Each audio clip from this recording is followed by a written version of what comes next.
Women reservation जो supreme court के interference के कारण केंद्र सरकार ने कहा था कि 2029 के इलेक्शन से पहले विमेन रिजर्वेशन आ जाएगा, 1/3 जो मिलने की बात थी।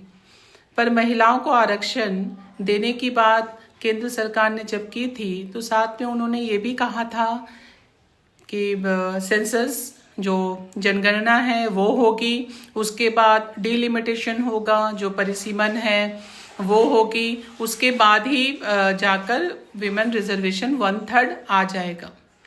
अब सोचने वाली बात ये है कि अभी तक 2026 आ गया, अभी तक सेंसस नहीं हुआ। सेंसस होने में करीब करीब 1 साल तो लगेंगे ही, जाहिर है, उसके रिपोर्ट्स आना और बाकी सब कुछ में। फिर उसके बाद उसके आधार पे डिलिमिटेशन होगा, परिसीमन जो होती है उसको होने में करीब करीब कितने साल लगेंगे कोई ठीक नहीं, क्योंकि पिछली बार जो परिसीमन हुई थी उसमें 4-5 साल के करीब ऐसी कुछ लगा था। तो आई थिंक 6 years, अगर ऐसा कुछ लगता है, इतने साल लगते हैं, मान लेते हैं कि इस बार थोड़ा सा एडवांस में होगा तो शायद वो 2-3 साल में हो जाए, तो भी 2026 है, हमारे पास समय नहीं है। 2029 के इलेक्शन से पहले मुझे नहीं लगता है कि परिसीमन पॉसिबल है।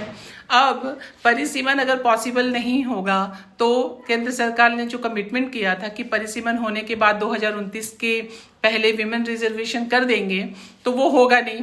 तो फिर क्या होगा कि जब 2029 का इलेक्शन आएगा तो उससे पहले सरकार ये कह देगी कि परिसीमन तो हुआ नहीं है या फिर परिसीमन कंप्लीट नहीं हुआ है, इसलिए हम इसको पोस्टपोन करते हैं। फिर क्या होगा, 2029 के बाद 2034 तक भी जा सकता है।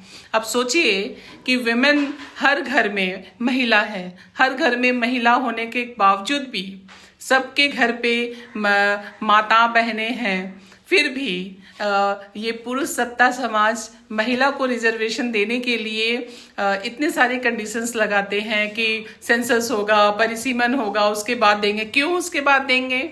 अभी क्यों नहीं दे सकते हैं? इतने सारे स्टेट्स में इलेक्शंस हो रहे हैं, बंगाल में होने वाले हैं, असम में होने वाले हैं, केरला में होने वाले हैं, बिहार का इलेक्शन अभी जस्ट रिसेंटली हुआ है, हरियाणा का हो गया। क्यों नहीं दिया गया अभी तक? 2023 का ये बिल था जिसको एक्ट बनाया गया, जिसको पास किया गया राष्ट्रपति के द्वारा भी, तो क्यों नहीं अभी तक रिजर्वेशन दिया गया? अभी तक अगर रिजर्वेशन 1/3 मिल जाता तो कितनी सारी महिलाएं आज हमारे अपने स्टेट्स के असेंबली में वहां पे होती विधायक बनकर, बट ये हुआ नहीं और अभी भी नहीं हो रहा है और आगे आने वाले समय में कितने साल तक नहीं होगा हमें पता नहीं।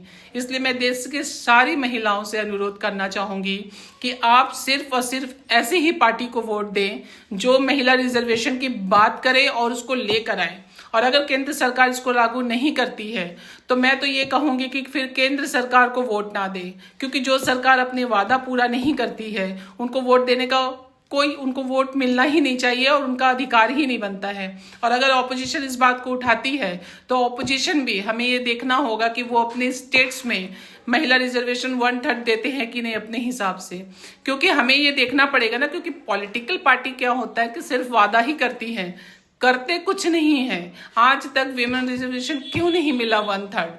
ये तो बहुत पहले हो जाना चाहिए था और आज कानून बनने के बावजूद भी महिलाओं को नहीं मिल रहा है और इसको टाला जा रहा है सेंसस के नाम पे, डिलिमिटेशन के नाम पे।